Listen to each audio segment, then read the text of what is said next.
Well, if you are like most people, you're probably afraid of making mistakes. I understand it's totally normal. In fact, it's human nature for us to be afraid of making mistakes or maybe being a little scared of making mistakes.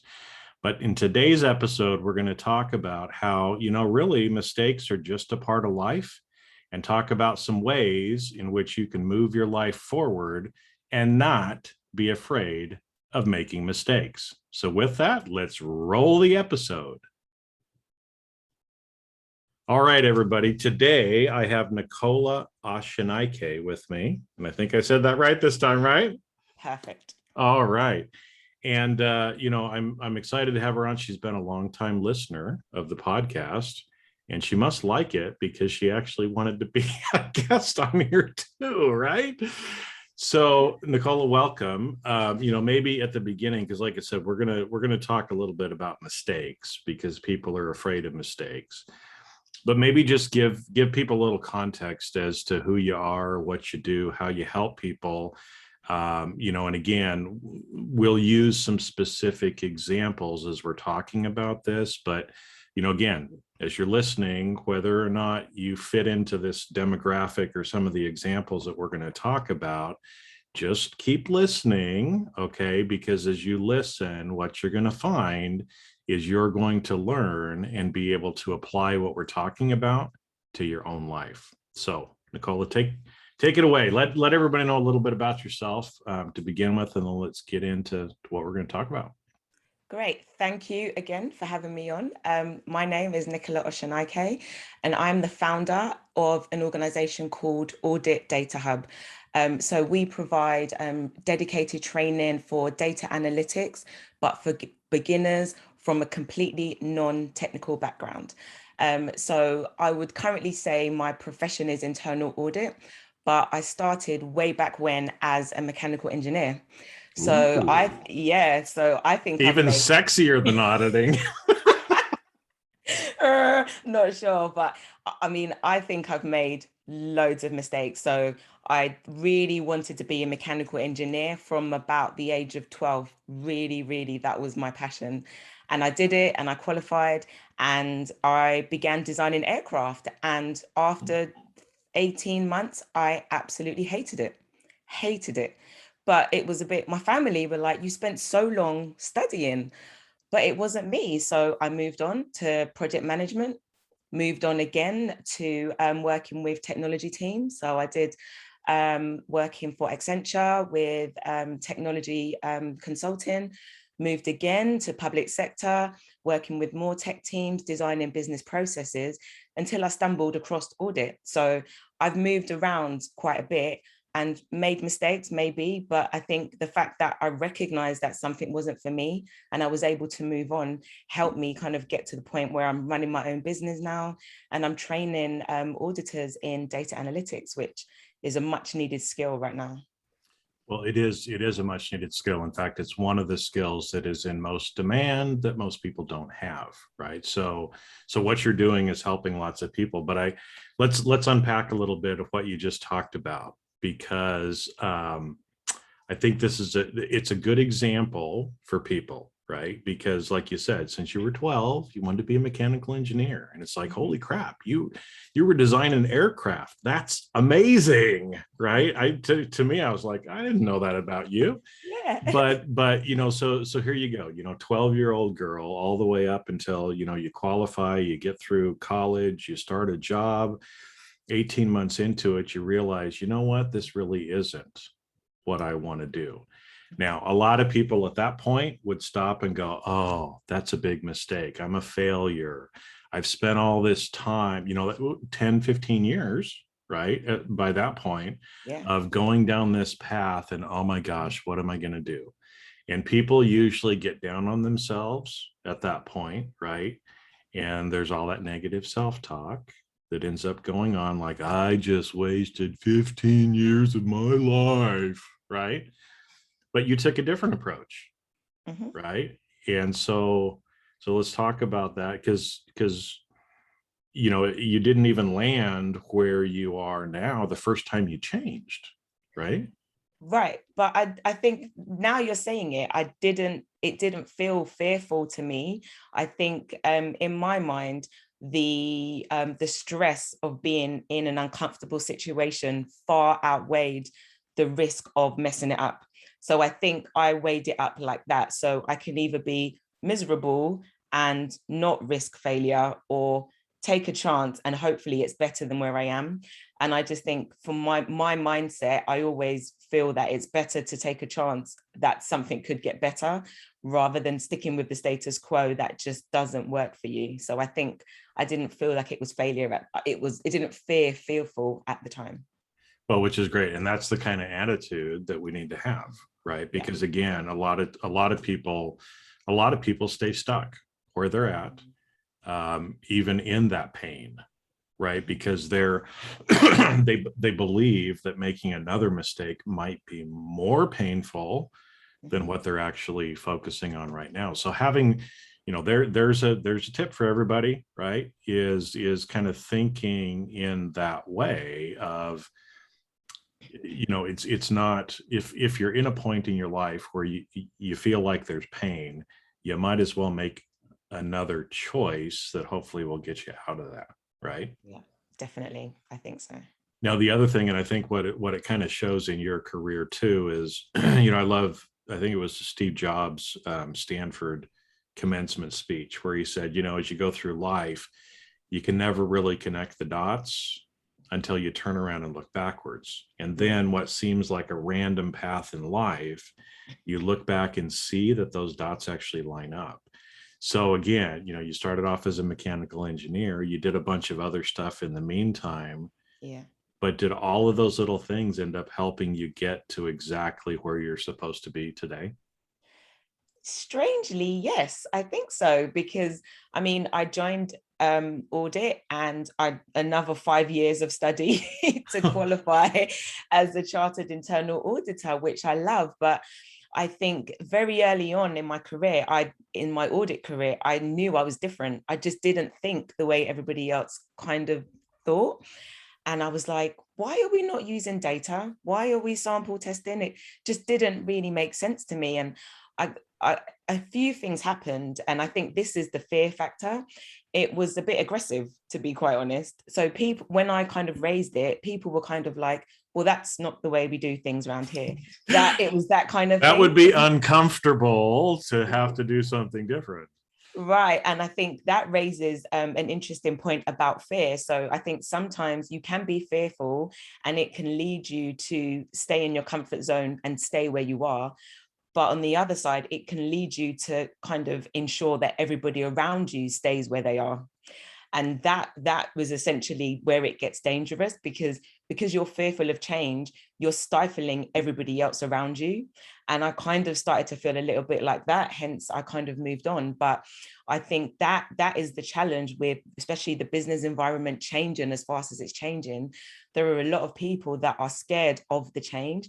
So instead of maybe going, well, I'm going to embrace it a little, I may not get it right first time, but I'm going to at least let it in, they're stopping everybody around them from embracing it because they're fearful of what's going to happen if change occurs. So I definitely did see the aggressive side of what fear can do. Well, and it's interesting because, you bring up a great point that it holds others around you back, Yeah. but it also holds you back, right? And you made a very interesting comment that I want to touch on, because a lot of people feel the same way you did, right? So you said, I get in here and I realized I'm a little different. And I was asking some questions, and the people around me are like, well, why would you want to change? Why would you want to do anything different, right? This is the way we've done it for 50 years. Why not, right? I mean, that's like people, and I'm sure there were people like this, when Einstein came out with the theory of relativity, Yeah. they were probably like, why would we want to do that? We've been doing Newtonian physics for 400 years. Why would we want to change? Because we figured out a better way to do it. It kind of seems like common sense, but a lot of people that I talk to feel exactly like you did, right? I'm a little different. And at that point, you kind of had the choice, right? You could decide to just do what everybody else was telling you and kind of move yourself back into what they expected, which was not who you are, or you could choose to just be yourself and do things different. Mhm. Right. And you chose Different. to do But things different, right? but that has taken quite a few years of confidence building, I would say. So I think now I've grown, I'm on the other side, and I see the benefit of being different. But I think when you're in that situation and you see you're different and you're calling things out and everybody's saying you're crazy, I think it is very easy just to go back in the box. But now I see the world differently, and I think the world needs different, the world needs change. And I'm quite proud to be completely different. So I'm embracing being different now.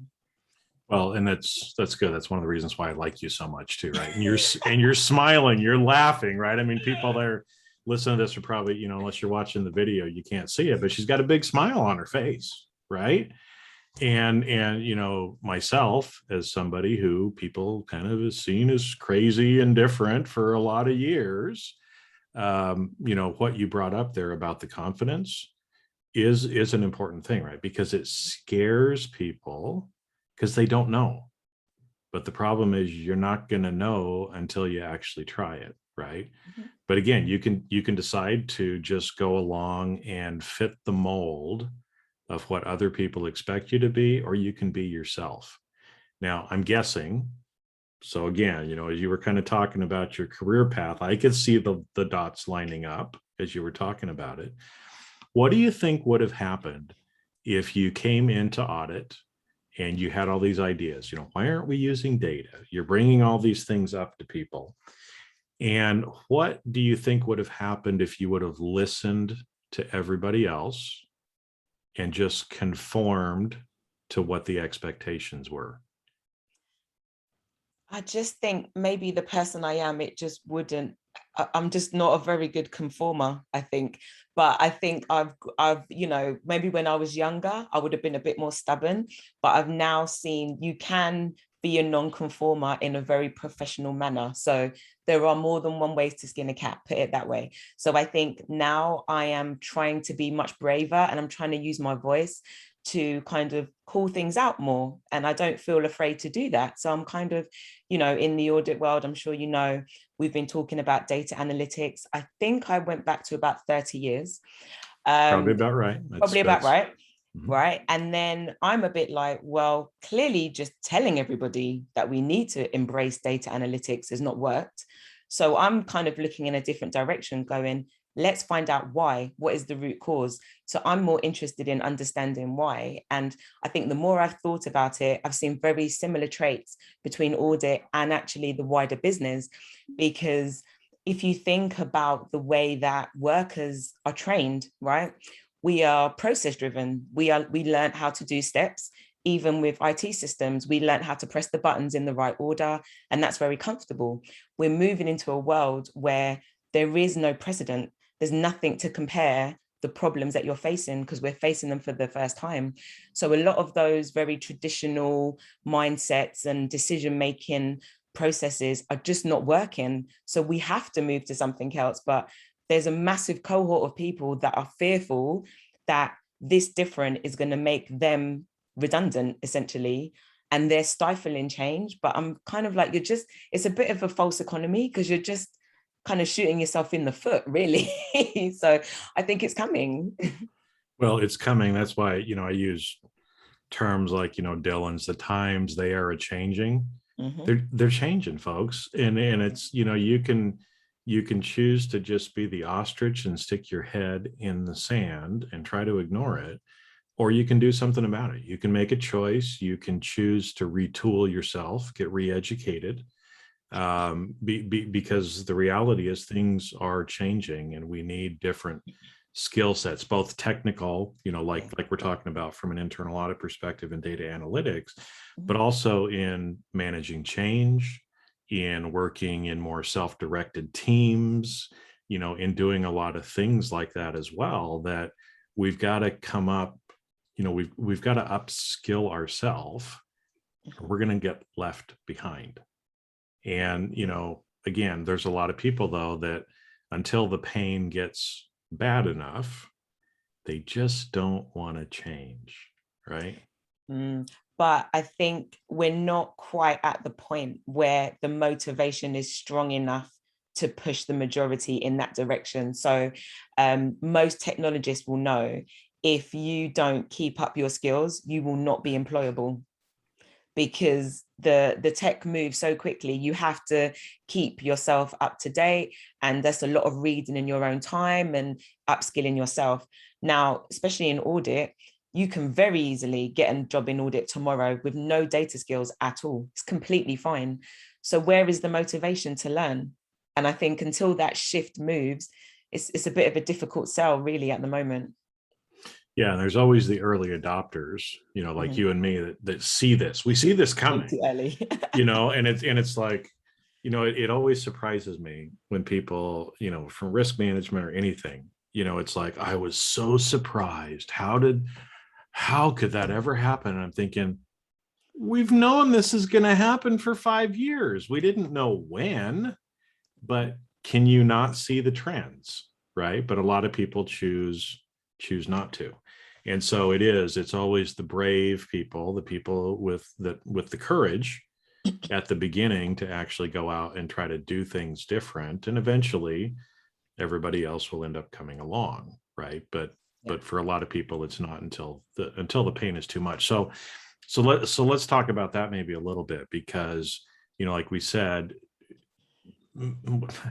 mistakes are a part of life, but I even say there really are no mistakes. There's just feedback, right? Because everything that you do gets you closer to where you need to be. Sometimes those things don't work out the way we thought they were going to, like, your career. You're not designing airplanes anymore, unless you do that for fun on the side. I don't know. You might have a hobby of it. No, not anymore. I used to draw airplanes actually when I was little. So when you would say that, it was like, oh, that's funny. I used to actually like draw pictures of airplanes and how they were gonna. Anyway, I wasn't a mechanical engineer at that point. Anyway. Never mind. Yeah, but yeah, so there really are no mistakes anyway. But what kind of holds people back from wanting to try something new? I feel it's a muscle. I think it's practice. So I think if you thought about it, like if you chose to learn the guitar, right? Nobody would pick up a guitar and in the first lesson expect to play a really complicated song first time. It's just silly, right? So I think people look at that kind of thing and mistakes are acceptable, but they look at the workplace and learning skills and trying new things in a corporate sense, and it's suddenly unacceptable to make a mistake. And I think sometimes it's quite easy for corporations to look at, very creative industries like, Google and Facebook, and they're like, oh, we want to be like them. We want to digitally transform and we want to be agile. And we're going to say every buzzword in the dictionary, but they're really just words, because the thing is, unless you look at the culture of those organizations, you're never going to emulate their success. And it's probably, I feel quite confident in saying there's probably limited specific direction in Facebook. There's a lot of autonomy for them to just be creative, for them to come up with ideas, for them to be problem solvers. Now, if you have an organization that is very dictatorial, you've got a lot of rules and procedures, audit is very procedural driven, it's very unreasonable to expect that entire cohort to suddenly be creative. Data is creative, and we're just expecting all of these very process-driven people to suddenly be creative and look at data and make sense of it. And it's a completely different muscle. So I think if people just saw their career development in the same way as, potentially, it sounds a bit silly, but learning a guitar, just be kinder to yourself. And I think leaders need to have that appreciation that mistakes are just learning, nothing more. Well, that's a great analogy, right? Because again, it's leaders being being patient with the people that they're working with, but also ourself, as well, because I see so many people that, again, we'll just use the guitar, right? Got one sitting back there, right? Now, if I pick up that guitar, now that one happens to be an acoustic, the nice Fender, Super Strat is over here in the corner. But let's say I pick up the Super Strat, right? Yeah. And the first time I pick it up, I expect to be able to do an Eddie Van Halen riff. It ain't going to happen, right? Because again, it takes practice. I mean, that man practiced every day for hours to be able to do what he did. So it would be silly for me to think that I could just pick it up and just boom, have it, right? But how much of the time do we do that, especially in the business area?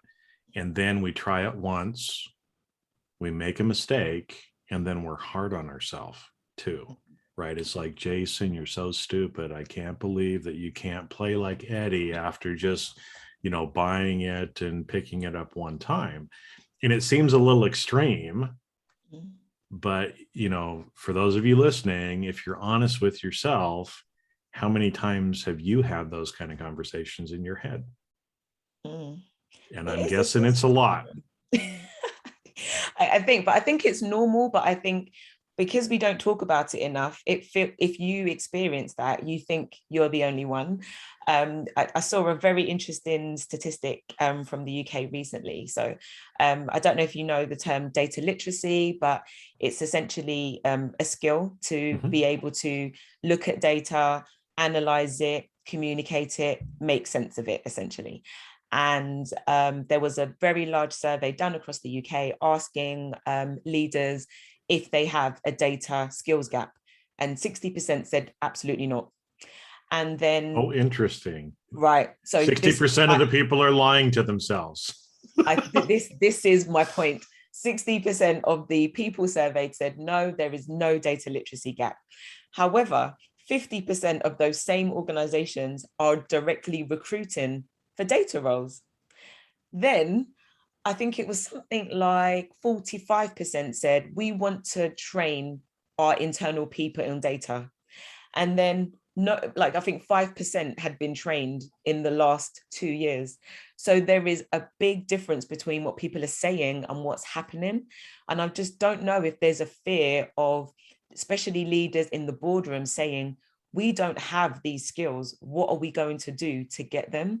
So you get this strange kind of nodding effect where everybody says, it's fine, it's fine, it's fine, but it's not, it's not, it's not. And then everybody says it's fine. So then the next person says it's fine. And then there is no plan to actually address the problem. It seems, I think it's a corporate thing.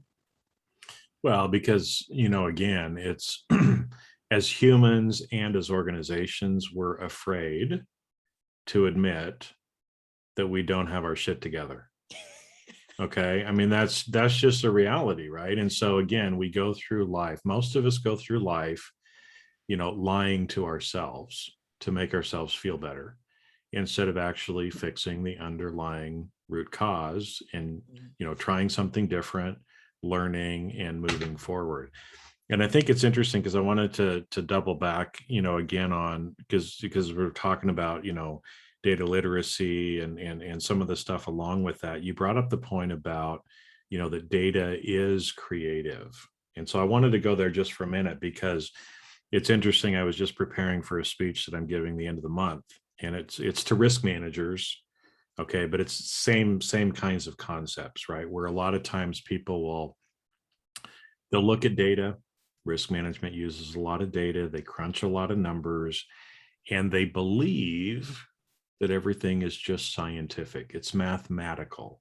It's, that's all it is. The data, we don't need to worry about qualitative. Don't trust your gut, just rely on the data.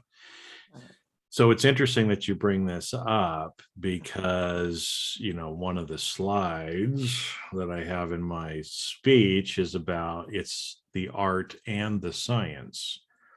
And so interestingly enough, if you take a look at somebody like Leonardo da Vinci, one of the greatest artists of all time, also one of the greatest scientists of all time. So he was, multidisciplinary in that way. In fact, most of the greatest scientists, we already mentioned Einstein before, right?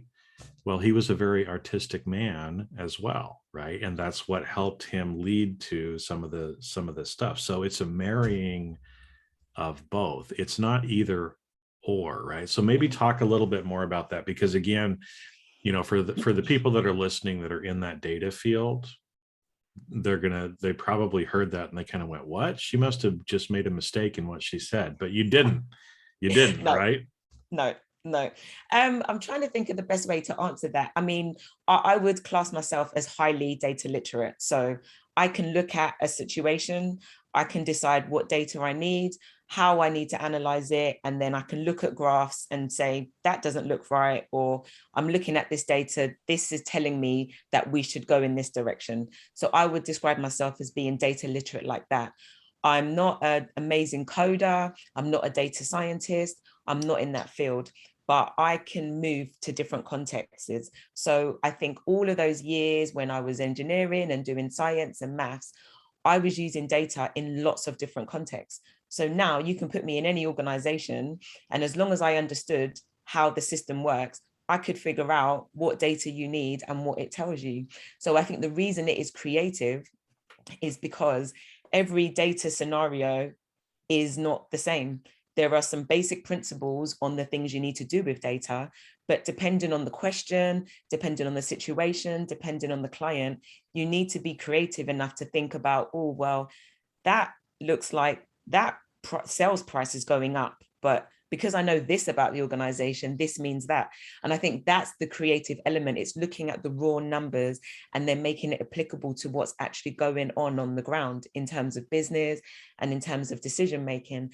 And I mean, if you do any research in terms of what a lot of businesses are looking for now, I mean, the most common roles are data scientists. However, data scientists are not always great at context switching. So you need people that understand data, that understand the business, to translate all of the amazing technical stuff that the scientists are coming out with, to make sense of it, to say to the business leaders, this is the decision you should be making based on the data I'm seeing. So it's definitely a combination of science and creativity, definitely. Well, that's why you put some terms out in there that I want to kind of stop and just Okay, go sorry. into a little bit, okay? Because, and again, this is relevant for everybody. Okay, Mm-hmm. this is not specifically about data, but these are again some of the trends that we're seeing that you need to start embracing if you want to be relevant in the future, right? And so earlier on, you talked about how we're taught how to do things in processes, Yeah. right? Step A, step B, step C, step D, right? And in fact, when I was in college, it was interesting because I actually had some professors, right? They would teach A, B, C, D process methodology. On the test, that's not how they tested. They Right. tested D, C, B, A to see if you actually understood and fully grasped the concept, right? And so again, there's so many people now that are taught processes, do A, then B, then C, then D. They can't think outside of that particular process. But this is one of those skills, like you just said, corporations are looking for people who can actually kind of see outside of the box. We've had that term for a long time, Yeah. right? But our educational systems, for the most part, are just teaching people how to play in the box, and Mhm. we've gotten rid of the out of the box. I mean, that's why even university is just a trade school. It's like going to school to learn how to be a plumber, and Yeah. all you know how to do is plumbing, right? In the old days, it was liberal arts education, right? If you're a scientist, why do you need to read the Greek and Roman classics? Why do you need to have an art appreciation class, right? And a lot of people are saying we don't need that. Sounds like we actually do, though, right? To make our brain work the way that it needs to in the future. I think, yeah, it's partly that. I think, I am not a kind of doom and gloom person. I'm very positive, but I'm also a realist. And the reality is, there is technology out there coming that very easily automates routine processes. And I think the problem is, a lot of us have kind of looked at this, and it's very easy to go, this is nothing to do with me. My profession is so complicated, it could never be automated.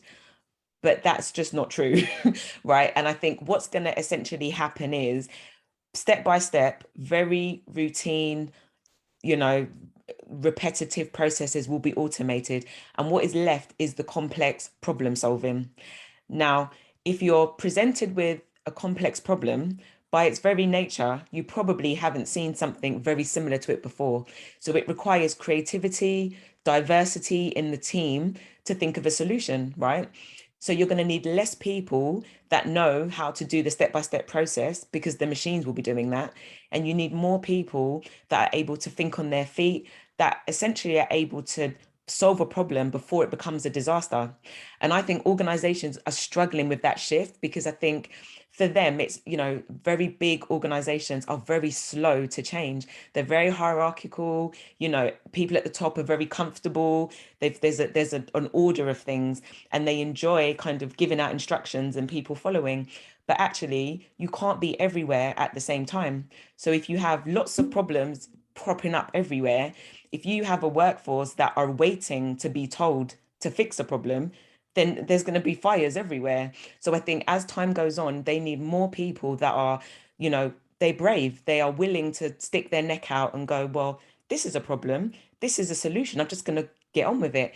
And that's how very nimble companies move so fast. So if you look, I mean, take audit for an example. Um, Internal auditors feel we are the only ones. And I think it's quite convenient to think that if you took 1 minute just to look at the number of AI companies for finance that are popping up and doing amazing, you would see straight away we're not the only ones. But I think it's your viewpoint. You kind of tell yourself that what I'm doing is special and different, and it's not what they're doing. So there's no threat. Hence, I don't need to do anything. And I think that that's part of the problem. Well, it is. And just to add, like you said, you can look at all the finance AI companies that are out there. I'll point to another one, World Economic Forum. Okay. Little organization in the world, right? That doesn't know what they're talking about. Two of the top five professions that they expect to see outsourced or automated in the next 5 years, i.e., folks, what that means is people in these two professions are probably going to lose their job because it will become automated. Auditors and accountants. Now, again, those groups are looking at it saying, oh, no, we're so important. We know more than everybody else. You can't replace me.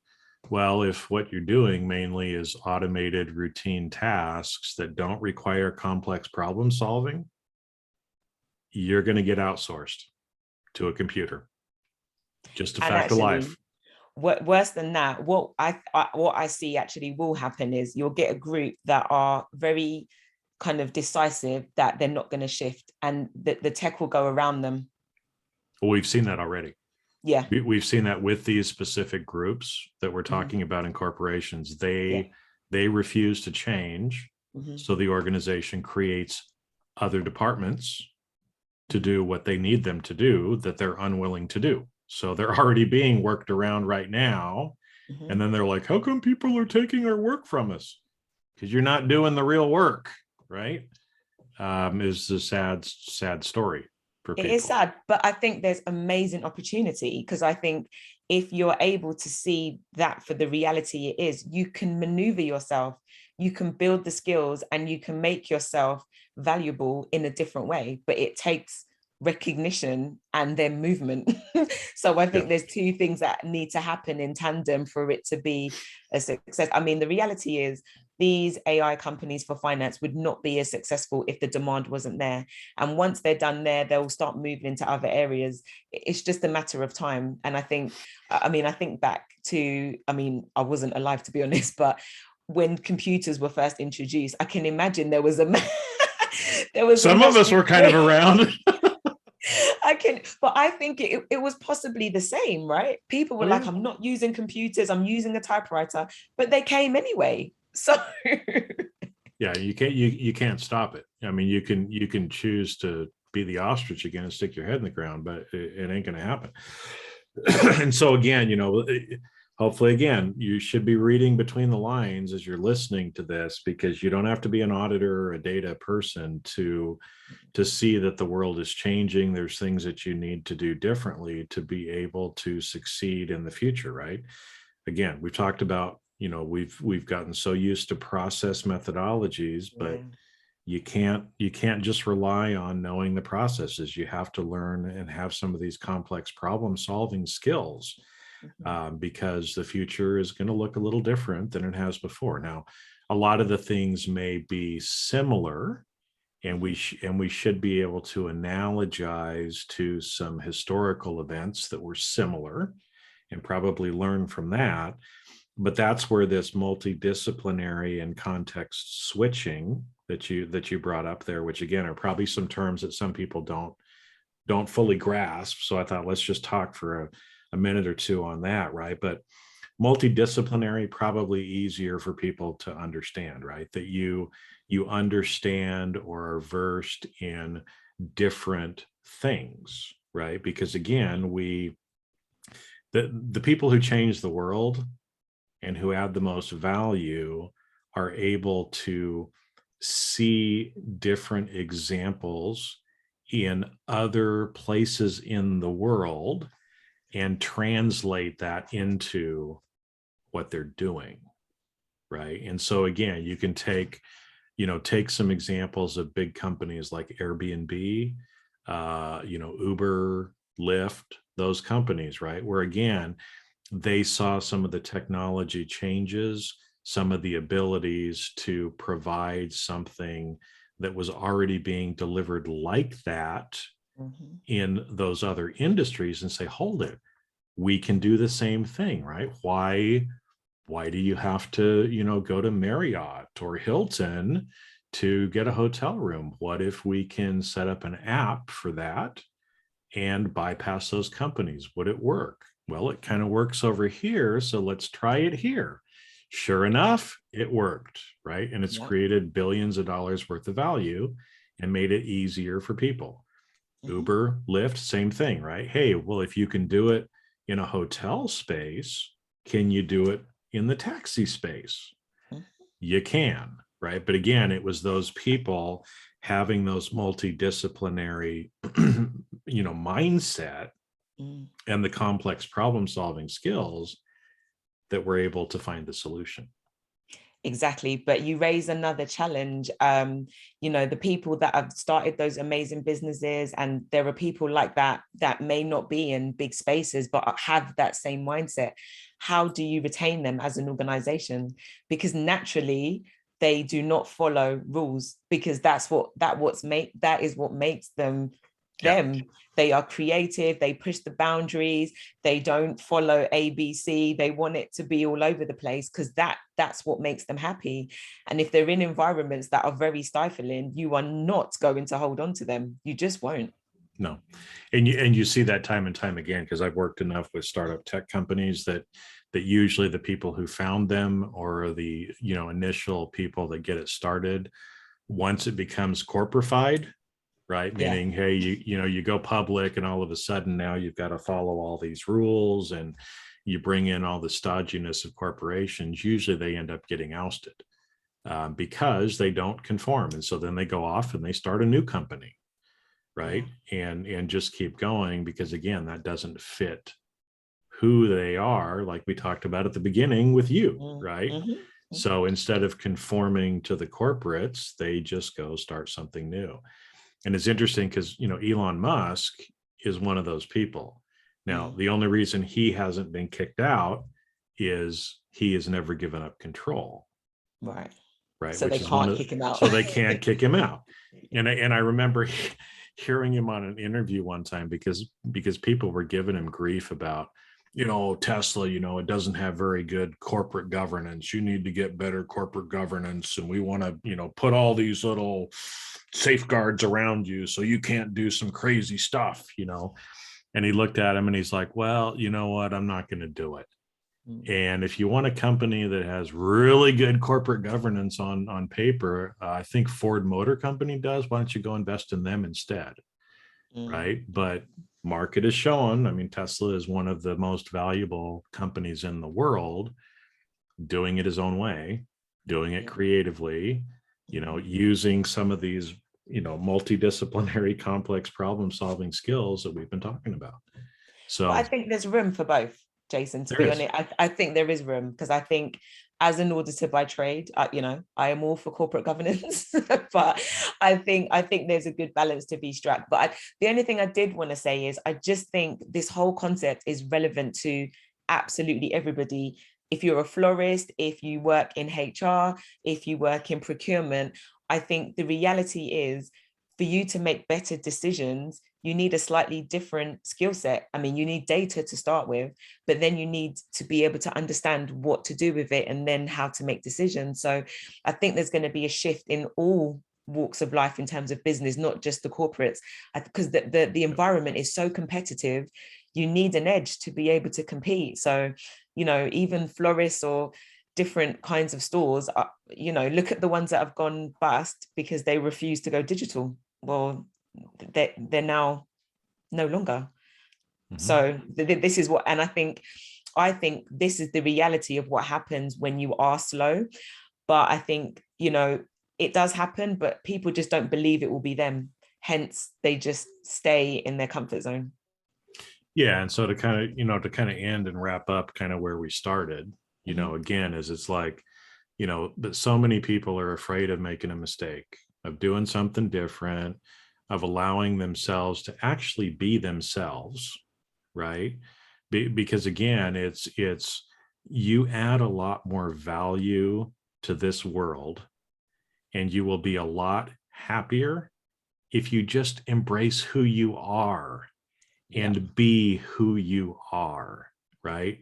And so, I'll go back to a couple of examples. We talked about Elon Musk. Now, I think he's on the autistic scale at some point, right? To where a lot of people would say, oh, well, he just doesn't have what it takes. Well, because he sees the world differently and he embraces who he is that way, yeah, he can be a pain in the butt to work with. I've heard some horror stories. Okay. So I'm not endorsing that side of it, but because he's who he is and he embraces that, he sees the world differently than other people. Temple Grandin is another one who, autistic person, but I mean, that woman has done some amazing stuff in life because she sees the world differently and embraces who she is, and part of her life now is, look, there's all these other people that are a little bit different, that don't fit in the mold, but it doesn't mean that we're not valuable, right? We add a tremendous amount of value by seeing things in a different way.